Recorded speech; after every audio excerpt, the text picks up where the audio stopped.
Welcome to the Lunch Hour with Mr. Credit. Oh, well, he's very popular. And today it's Macro Monday. Sounds like somebody's got a case of the Mondays. Where we show you the big picture and how you can take advantage of it. Show me the money! And now, the Lunch Hour with Mr. Credit on ESPN Radio 1700. Welcome to the show. Please come inside. Ladies and gentlemen, Welcome. Yep, it's that time. It's your lunch hour. Thank you for taking the time out of your day to join us. Hopefully you're having a great Monday so far. It's another beautiful Monday in sunny San Diego here. It's JJ in the hot seat, Synergy One Lending. Have a great in-panel studio on this Macro Monday to make you a little bit smarter than everybody else.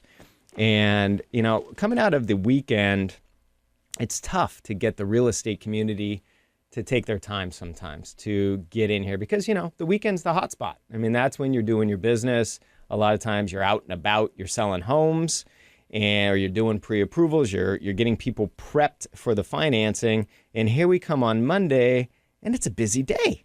And here we go. You know what? Why don't you come on into the studio and give us your time? But these two people, professionals, have taken the time out of their day. And remember, we bring on the professionals that we want to help make you smarter than the next person so you can make the wise decisions that you need to make. I'll start from my right and go to my left. Nicole Hazelton, Thank you. first-time offender. Yes? Yes. First time on air. First time, not the last. First time, not the last, and I like that. And you never know because I have tricks up my sleeve. So at the end, we'll figure out if you want to come back because the chair is a trick chair. It's got a little slippery wheel on there. No, I'm just kidding. That chair is over there. We don't have to worry about that. And you don't have to worry about any tricks. I would never do that to a first-timer. But Michael. Yes, sir. Michael Rosenbaum, American Pacific Mortgage Company. You have been on air. You were raised in a radio environment. I've been told I have a face made for radio, and so I've lived my life with that credo, but it's been a long time. Oh, you have a good-looking face. You don't have to worry about that. So thank you for taking the time out of your Monday as well, and both of you. And that's Nicole Hazelton with Hazelton & Associates. I'm going to give you her website right now because it's really easy to remember. It's yoursdhome.com, where you can go and search some homes and get some more information about Nicole here. Let's do a quick market update. Here it is Monday. We got some stuff going on around the world. And surprisingly, with the stuff going around the world, I'm actually surprised the market's holding up as well as it is. But a little bit of red. Dow's down a little bit. NASDAQ, a little red. S&P, a little bit of red. And, you know, not a big deal. The bond market's actually holding up quite strong after the little bit of a rally that we got at the end of last week. 10-year Treasury, 2.47. And that's keeping mortgage rates pretty steady for you. But here's the deal. I don't know if you remember, if you were shopping for a loan last year, and we'll have to rewind a few weeks, but mortgage rates went up. And if you are in the world of shopping, don't just think that rates will continue to go down.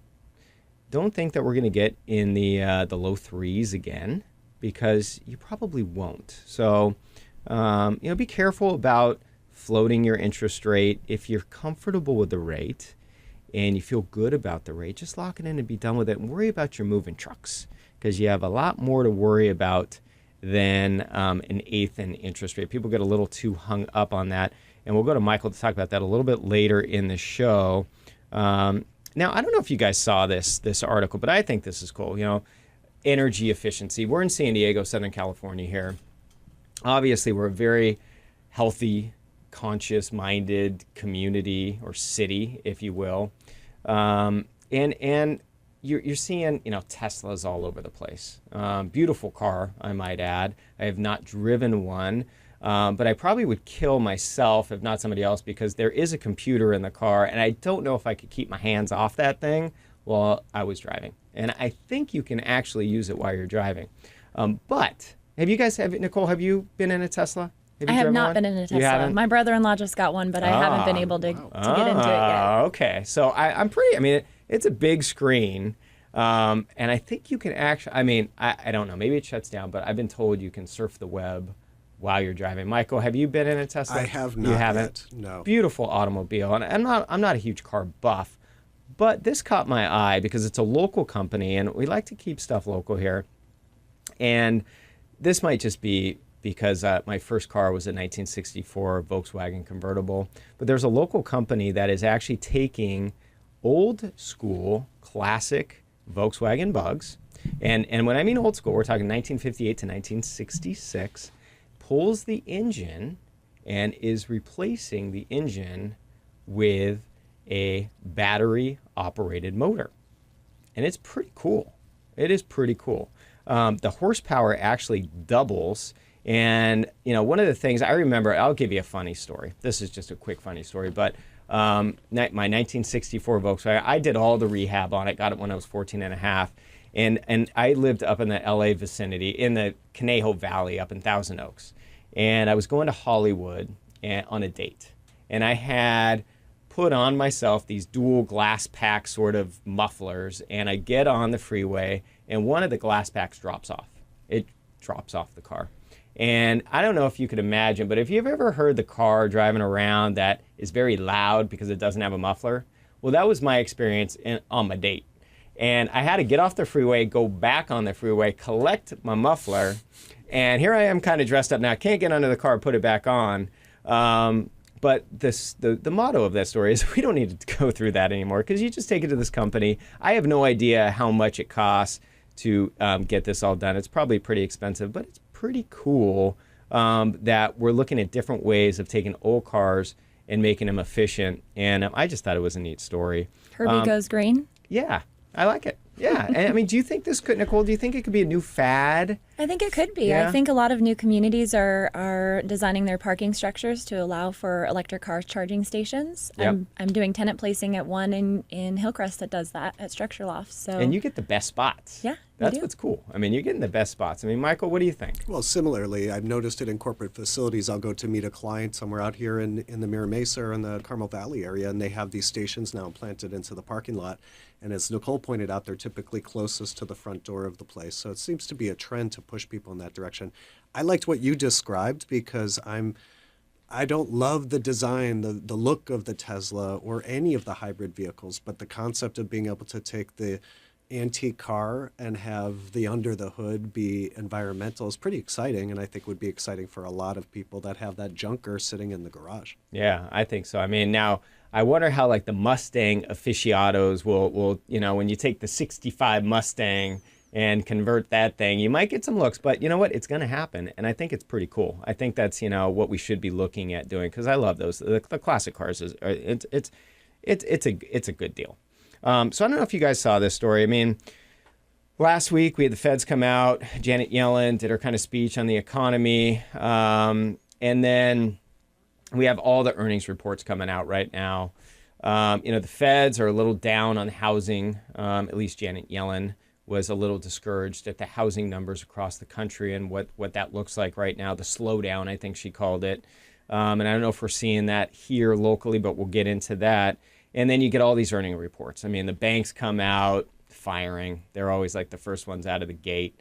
And things look pretty strong from the banking sector, probably because they've jacked up all their fees. They're not paying out any interest. And a lot of these settlements from the mortgage sort of meltdown are behind a lot of these. Citibank, I think, just, you know, it has to pay out $7 billion. But that's just a drop in the bucket for these guys. It's not really that big of a deal because they've put aside this money. But we have a lot of earnings reports coming out. We'll kind of see what those look like. One sector has kind of warned of slower sort of results. Container store, lumber liquidators, you know, they've both warned that there's some retail weakness out there. So I'm just wondering, Nicole, from your perspective locally here, I mean, what are you seeing, I mean, on the street as far as, you know, you're talking to people selling their home, you're talking to people buying their home.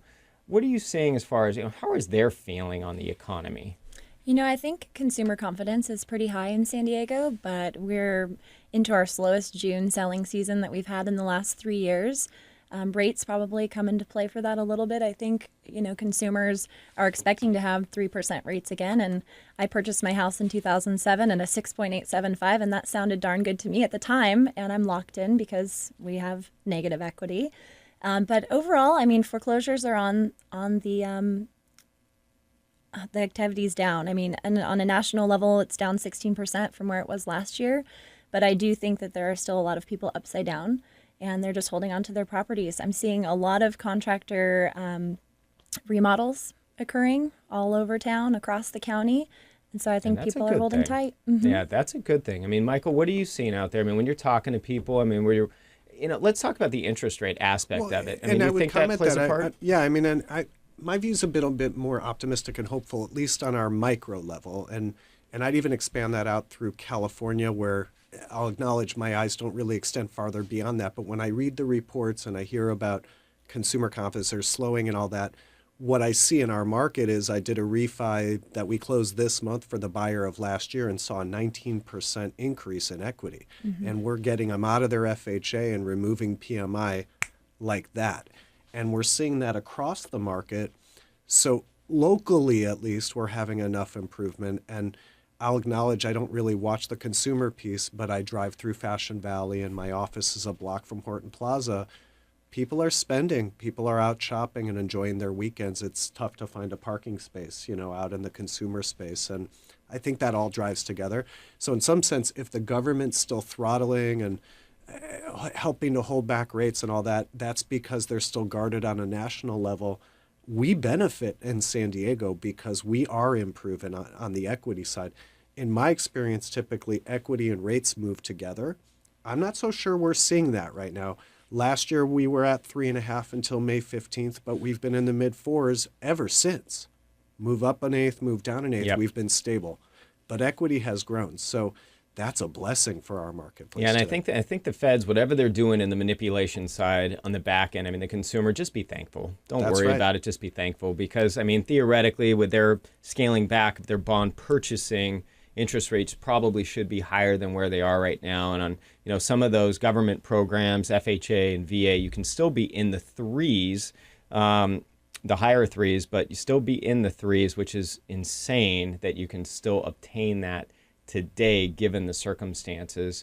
When we come back, we're gonna dive into some local markets. One market we never really talk about here, and I can't remember 3.5 years ever really digging into the Imperial Beach market. So I'm super excited that we have you, Nicole, and Michael here today to talk about Imperial Beach. We're going to talk about downtown because it's a great market as well. When we come back, it's your lunch hour, 1700 ESPN.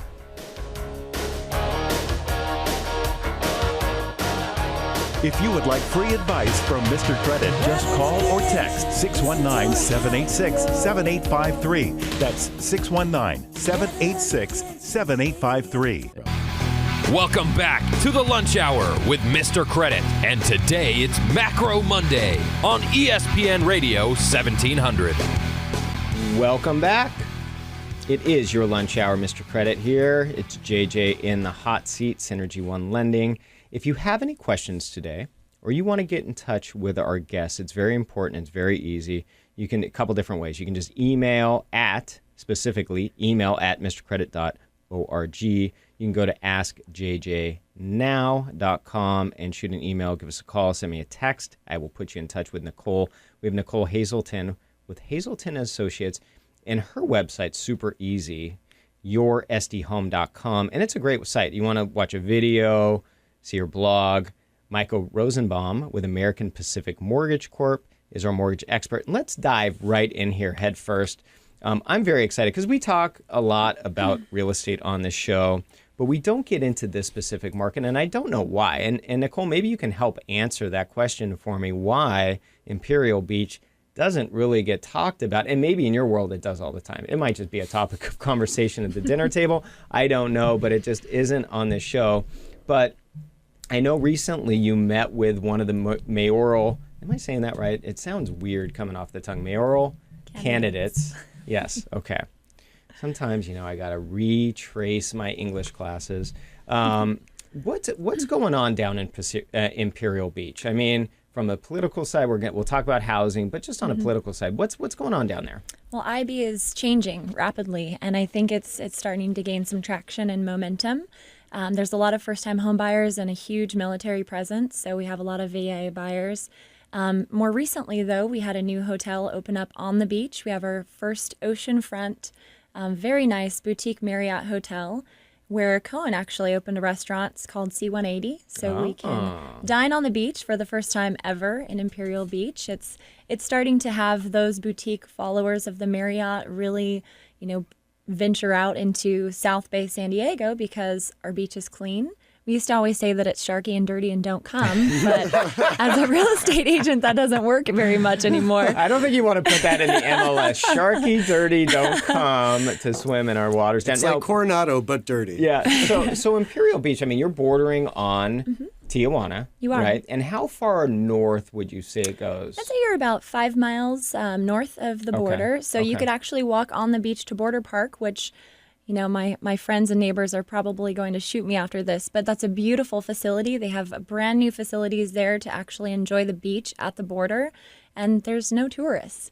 Interesting. Yeah, it's just a beautiful place. Imperial Beach is a small town, has a very small town feel. It'll never be the hustle and bustle Mission Beach or Pacific Beach or Ocean Beach. There's a lot of community camaraderie, and I think that the growth expansion is huge, and all of the restaurants that are coming in. Barrels is a wine and beer bar that just expanded on Seacoast. Coronado Brewing Company is opening a tasting room on Seacoast. Baby Cakes just opened. There's a proposal for Eat, Drink, Sleep, which is the same owner as Tower 23 in Pacific Beach, to open a new hotel down there at the end of Imperial Beach Boulevard.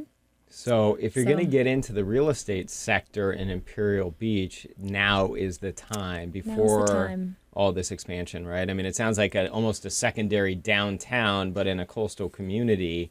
And I can tell you, it's been years. I moved to San Diego in '90, went to San Diego State, and after I left state, I used to go down to Mexico.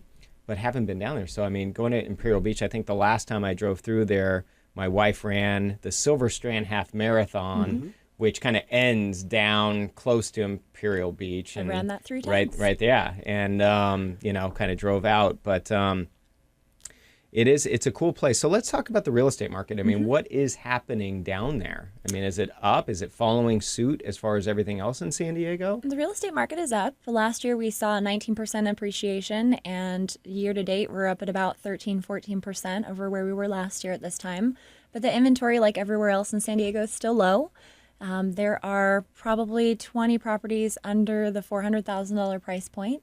But for a small community of 27,000 people, there's only 38 active properties on the market. 38. Which is pretty eye-opening. I mean, to hear, for all the joking we threw out about Imperial Beach, let's look at a map. This is coastal San Diego. Absolutely. And from my view, I participate with CREA, the Coronado Real Estate Association, and have had the pleasure of doing quite a bit of business in Coronado. But when I get a first-time home buyer inquiry, Nicole mentioned when we were offline before, in particular, a veteran, it's like the buyer who, I want to buy in PB, until we wake them up into reality that they're going to have to begin looking in Mission Valley and Claremont based upon their qualifying their price point. The same is true for those that want to start in Coronado. It's just not price realistic. At the same time, while Imperial Beach does provide a lot more, it doesn't provide discount property options. This is a beautiful area that is on the come up. There is a lot of competition for the good properties right there. And so while it can be a little bit more difficult, at the very least on the upside, you can get that coastal opportunity as a beginning buyer. Yeah, definitely. And the fact that you can find something under $400,000, I think is huge. I mean, even if there's only a little over 30 listings, there is opportunity there, and there's opportunity for that first timer.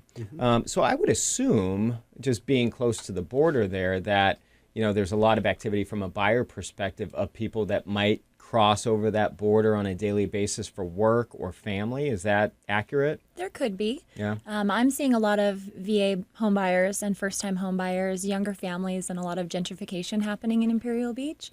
I myself travel to Mexico quite frequently. I have a Century card. It's very easy. I can walk across the border and walk right back with no line. There's also the airport, and it's an international airport in Tijuana. My husband and I have traveled from that airport multiple times, and the new bridge that's going to be a pedestrian it's gonna bridge be from great to make Otay it Mesa. that much easier. Yep, it's literally, I just read an article on it from February, 390 steps from Really? Otay to the airport. To the airport. So it's going to take you directly to the airport. Yes. So you're not going through the streets. You're not having to worry about safety. 90% of the challenge is exactly what you're describing. My ex-wife is from Mexico City, and so we've traveled, and my kids still to date will travel from the Tijuana airport. People don't recognize we're talking a major international airport. It's right there. They have multiple flights a day going to multiple destinations within Mexico. It is a great airport to fly out of. If there's a downside, it's the amount of border time you have to take into consideration to facilitate that. So it is for exciting. $125 to get a Century Pass, you have global reentry and TSA pre-check if you're a frequent traveler to and Really? out of the country. No kidding. So you kind of cruise in. You don't have to go through all the minutia of all the No. international travel because you're just doing it right there Right, for $125 now for 5 years. for 5 years. Now, I hope, just from what we're seeing around the world, and you just hope that it's really kept track of. But let's talk about safety real fast, because one of the reasons why I haven't really ventured down into Mexico is just a safety concern, having 2 young kids, being married.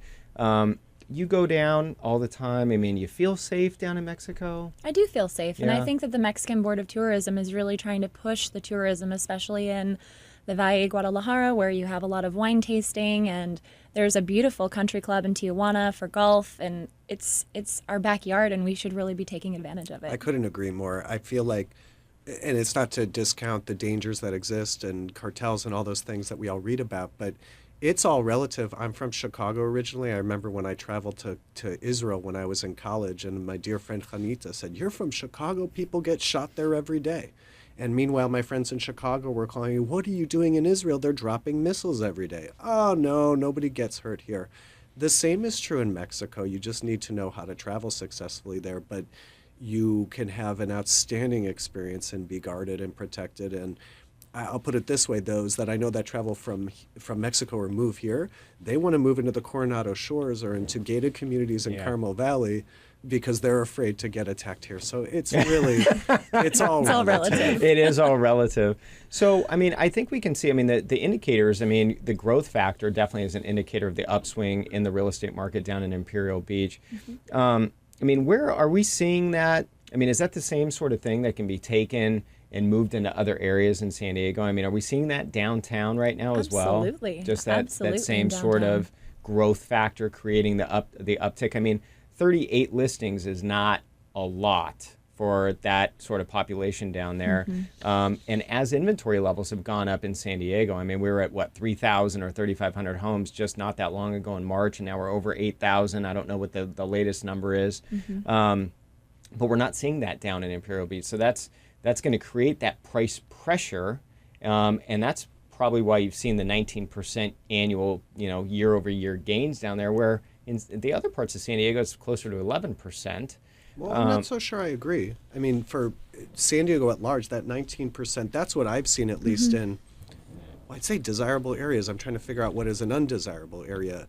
The market at large for last year moved that much, and it moved almost in every area as far as I've noticed. I don't know the year-to-date numbers, but I'll acknowledge the research that Nicole did is probably valid there.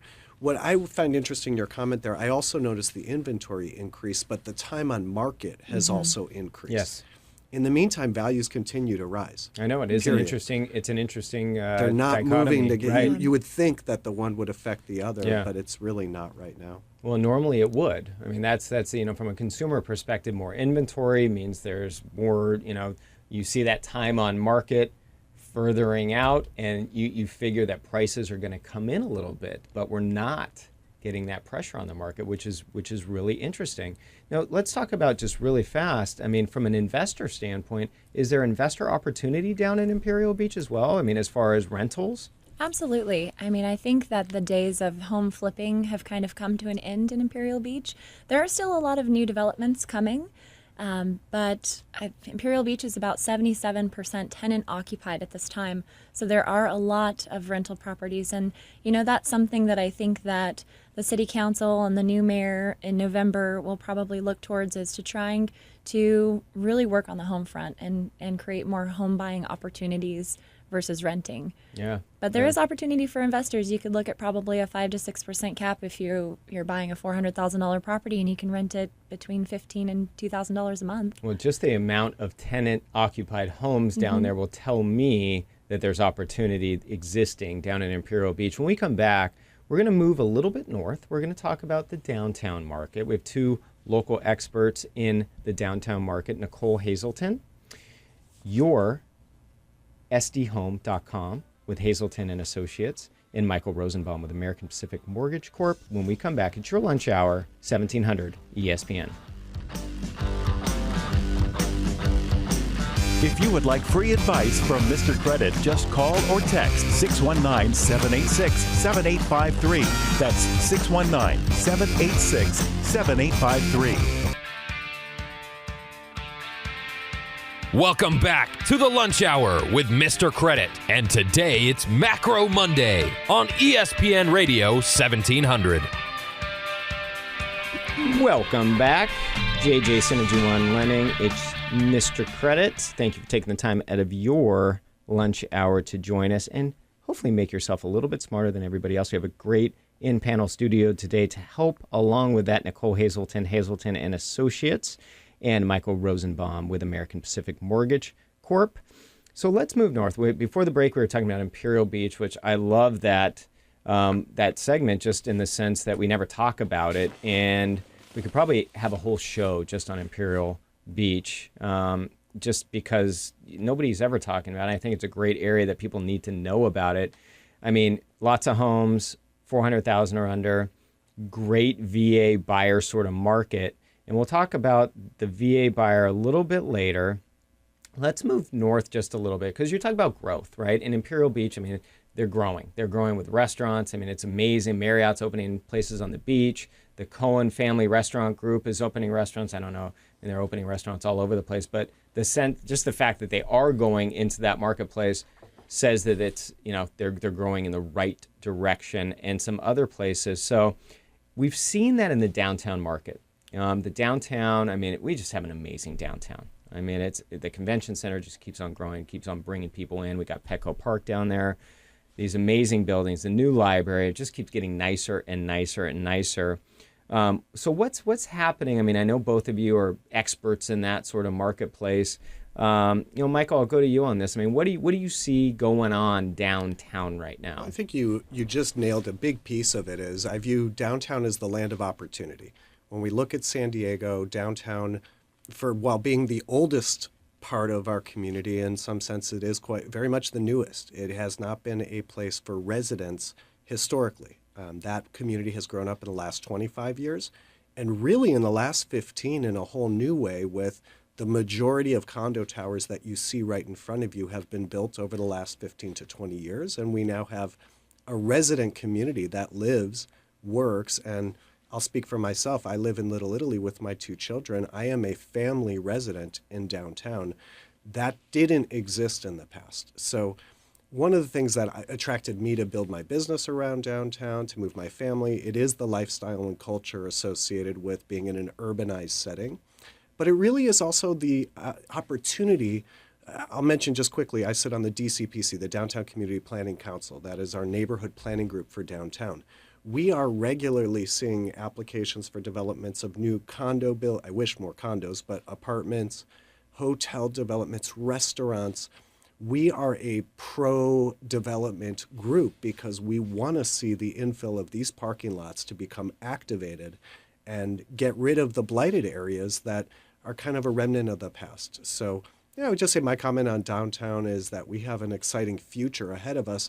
And for those of us in the real estate market, the residents down there, we have an opportunity to shape it to look the way that we want. And I'm not so sure that exists elsewhere within our county today. Yeah. And now, would you say coming from Chicago, I mean, you're kind of, the allure of downtown and watching that grow is helpful because Chicago's Sure. talk about an amazing and city. if any of my friends or family are listening there, they would be laughing as they acknowledge that I grew up in the suburbs of Chicago. And so to pretend that I was some, in the mean streets of Chicago, I like to play that card. But in a very real way, I have lived a lot of my life in urban settings, and personally, my heart beats for the city. Yeah. And yeah. it's exciting even with my children. We don't have a backyard. The backyard is the city. We have the new waterfront park that just opened up, which is frankly quite possibly the best park in all of San Diego and the biggest civic opening we've had since Balboa Park. Yeah. That is better than a backyard. And so it's exciting to live that lifestyle, but also do it in the San Diego way where we're still provincial. And as urban as it is, it's not. Try visiting San Francisco and feel the difference of how the street feels there as compared to how it feels downtown. We're very lucky. Well, it's nice because you're kind of in a different time frame, a different time zone. I mean, you go back, Chicago was built over hundreds of a long period of time, and we've really seen this growth over a very short period of time. That's right. It'll be interesting to look back 50 years from now and kind of see that growth factor. Nicole, I mean, from a real estate perspective, pricing, obviously it's a heavily condo-oriented sort of zone. I mean, first-time buyers, investors, I mean, everybody, it's kind of a world for everybody. It really is, and your average price point is still under $500,000. Your median price point is right around $475,000 in downtown overall. But downtown is also divided into more micro markets because you have Little Italy, East Village, Gaslamp, Marina District, and they're all vastly different when it comes to the market. And our inventory has been slowly climbing, which is great. Last year at this time we maybe had 180 units listed at any given time, and now we're up to about 267. But things are sitting on the market for a little bit longer, and I think as supply and demand balance out, we just have to go through this re-education process with our buyers that a property that's on the market for longer than 30 days, there's just not anything wrong with it. Yeah. And we've been so used to that market for so long. It's just the change is a little challenging. So on the re-education part, I mean, from a buyer perspective, are people just thinking that there's something there's an actual issue with the property because it's not selling, or is it just a price issue? I mean, what are they wanting out of something that's maybe been on the market for 60 days, 90 days? What's funny to me on this topic quickly is just the amount of buyers or sellers. A lot of times the buyer was the seller yesterday or is even the seller today. On one hand, I'm not selling for less than this because this is what it's worth. On the other hand, I want to steal the house. And so there's your answer right there is, in my opinion, you now have a whole bunch of equity sellers that recognize the value of their property, and they'll wait it out 60 days. They just waited out 5 years for the entire market to turn. The ones selling today are not the quick flip buyers. They were the equity sellers that were buried upside down a few years ago and suddenly see a light at the end of the tunnel. But they can wait a minute longer. That's what I'm seeing, at least. So, yeah, there's fewer. We were in that multiple bid up, multiple counter situation, but now there's fewer offers, but there's still good offers. And if I'm Joe homeowner, I can wait. So that's what I'm seeing, at least. That is what I'm seeing. And I will admit, I think there are some sellers out there in downtown that are a little bit too enthusiastic for where the market's rebounding at right now. And maybe they are a little bit overpriced and they should be waiting another year before they list their properties. So yeah, that's exactly what we're seeing. And that's everywhere. I mean, you can take a percentage of any zip code, and there's always going to be that percentage of sellers who their home's the best home. Their home's the perfect home. They've done the most amount of upgrades. They have the crown mold in the mine ground. has granite. I will tell you Mine that has all of wood my floors. clients' homes are the best That's homes. true, yes. No, that one has a comp because that guy didn't do all these other. Yeah, they did. That's right. Yeah. Everybody has granite now. Well, at least- Everybody has wood floors Right. now. It's called the minimum level of That's the expectation. standard. Yeah. And the nice thing, I guess, when you're talking about condos is you don't have the backyards to get involved in that decision making. Well, I put $100,000 into my pool and gazebo and barbecue. It's more amenity based at a certain point in time. Now, obviously with condos come other issues sometimes, especially going to buy or sell them.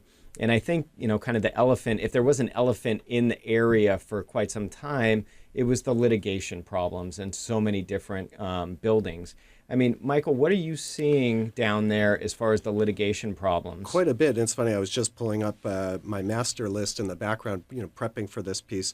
I've gone, because I live and work downtown, I've built my branch operation there and focused on really that marketplace beyond the additional business. I've really had to make myself an expert and one of the few in our county that can execute loans on condos in litigation.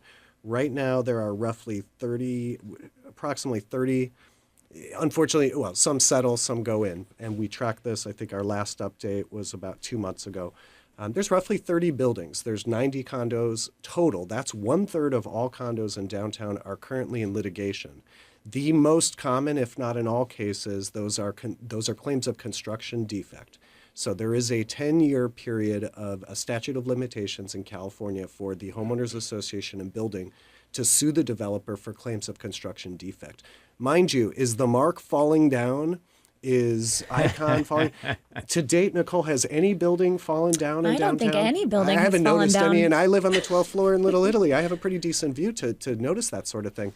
These are claims typically covering the water tower, the plumbing issues, common areas. HVAC, It's flower like the standard plants leaking normal into the list garages. of stuff. There's a formula to it. So it's sort of the nature of the beast. And of the 90, 30 have concluded, 30 are currently in, and if you look at the statute of limitations, there will be more We have going 30 in. In more fact, going in. every one of them will go in. Yeah, There was definitely. Within Wait, 10 years of being built. I'm going to from stop you guys right here. Go ahead. Because when we come back, I want to continue the litigation talk here because this is a huge topic because it's not just downtown.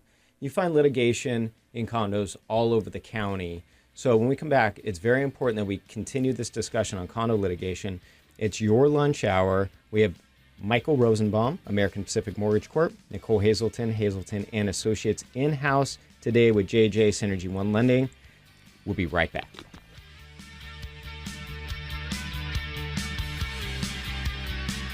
If you would like free advice from Mr. Credit, just call or text 619-786-7853. That's 619-786-7853. Welcome back to the Lunch Hour with Mr. Credit. And today it's Macro Monday on ESPN Radio 1700.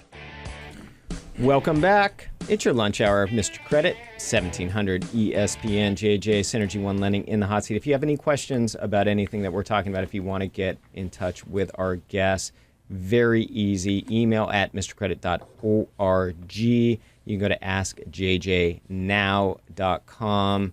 Give me a call, send me a text, shoot me an email, and I can put you in touch with Nicole Hazelton with Hazelton and Associates or Michael Rosenbaum today.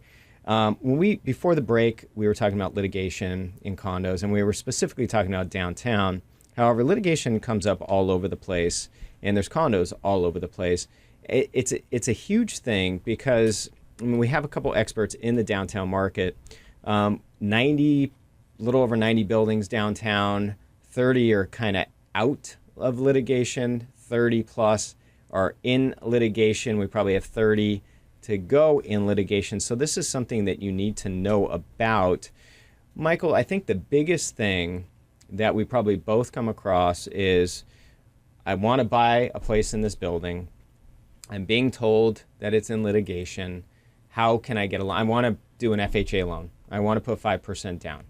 How do I get financing? What are the minimum standards here? I was going to say, sadly, my answer is move on. Move to the next one. Relative to FHAs, FHA approved or not, if the building is approved, one of the questions that's going to come up, as you know, as lender through the due diligence, we do have to ask the question, is the project currently in litigation? If the answer is yes, FHA, it's no longer insurable.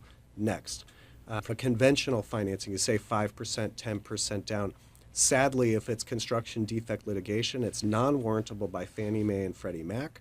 And to my knowledge, there are certainly no options with 5, 10, 15.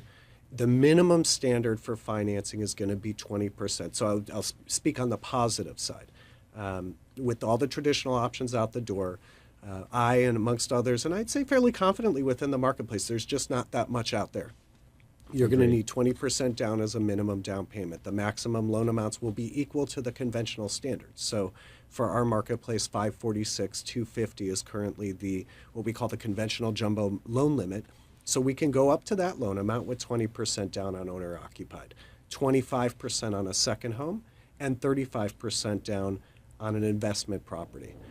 In some instances, I've been able to triage. There's a couple other portfolio lenders that will look at it on a case-by-case basis. But if you, from the perspective of take it to the bank financing and advising a borrower on the street, for better or for worse, you have to work within that box. Mm-hmm. And I just transacted C House in La Jolla, which has been in litigation for quite some time. The purchase price was 1.3.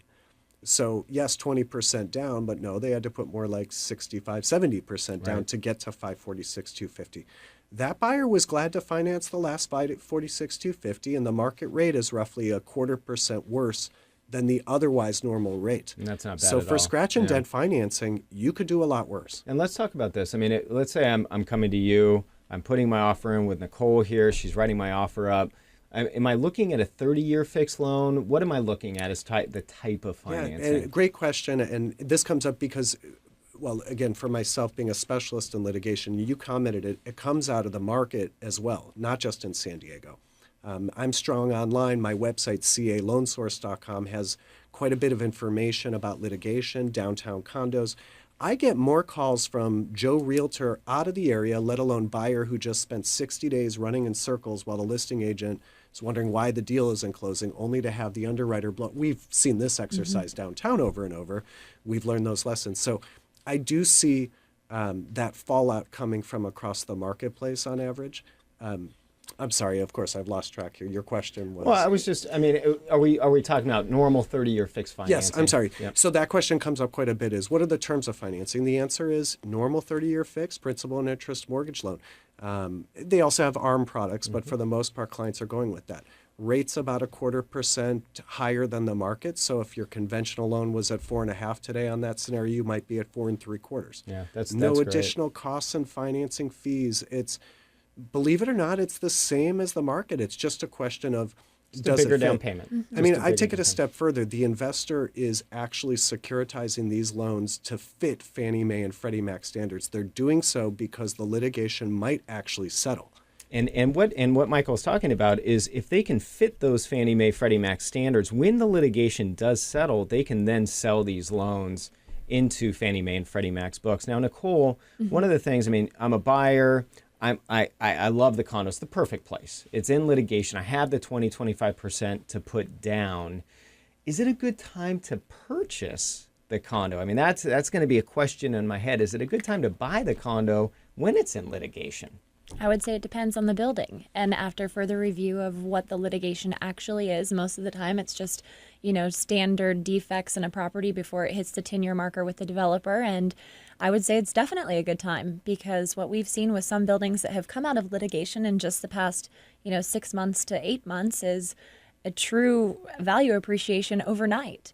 And I think that a lot of the buildings that come out of litigation on top are overfunded HOAs, and they can use that money to better use. We've seen a couple of buildings that have lowered their HOA fees after coming out of litigation. We've seen them stay the same, and we've seen them offer other improvements that weren't even part of that litigation to begin with. That's huge. So and I think, the point being is that, you are limiting the scope of buyers when the complex is in litigation. I mean, you're limiting the people that want to do the FHA financing or maybe the VA financing.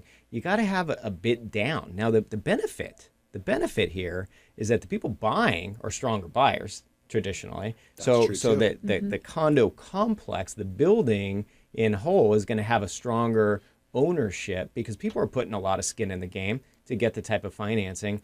And because of the suppressed buyership, once that complex comes out of litigation, now it opens the door for everybody else, possibly with the 5% down, possibly with the 10% down. And you'll see it. I mean, Nicole commented earlier, Levita, where I live, it settled, was it earlier this year? Maybe it was partially last year. The end of last year. There was no inventory in Levita for 2 years. I mean, a listing here and there. Overnight, multiple properties. There's been anything from 3 to 5 units for sale in the building pretty consistently since. it doesn't sound like a lot, but for one building in downtown, that's actually a pretty decent spike. That is not an accident. That is called supply and demand, and the supply for available loan options just opened up. And so, of course, so did the increase in value, and that many more sellers, I can market and get my price now because we're not FHA approved, but the 5% conventional buyer who wants to push a little higher on price can actually make a play on this unit. Yeah, it's And huge. that's a good point, too. I mean, not all buildings are FHA and VA approved. Some are one, some are the other, some are both, and some are in litigation. So it's really important that buyers understand what they can qualify for. And I think and that's one of the benefits of having you both here today. I want to give this information out because it's really important. We have Nicole Hazelton, Hazelton and Associates. Very easy to find her at yoursdhome.com, and Michael Rosenbaum with American Pacific Mortgage. And you can find Michael at CA, which is Cal, like California, CALoanSource.com. And it's not easy because not everybody specializes or handles condos in litigation. I mean, let's just face it. You're not going to go to one of the big banks and get this done. You're not. They don't handle that type of thing. They don't want to do that type of loan. And they're going to push you away and tell you to go buy something else. And that may not be the best option for you. So you may find a real winner, even as an investor. Now remember that. As an investor, you may find a real winning opportunity going after a condo that's in litigation downtown here. Or, like we were talking about earlier, the opportunity that's existing in Imperial Beach. Now, guys, thank you for coming on the show today. It's amazing how fast the time always goes by. We only have an hour, and the hour flies by like that. But thank you, Nicole. Great job. First time on air. Appreciate you taking the time. We'll have you back. Thank And you. we can continue to talk about this. Michael, amazing job. Great job today. And thank you for taking the time out of your lunch hour to listen to Mr. Credit, 1700 ESPN. It's JJ. We'll see you next time.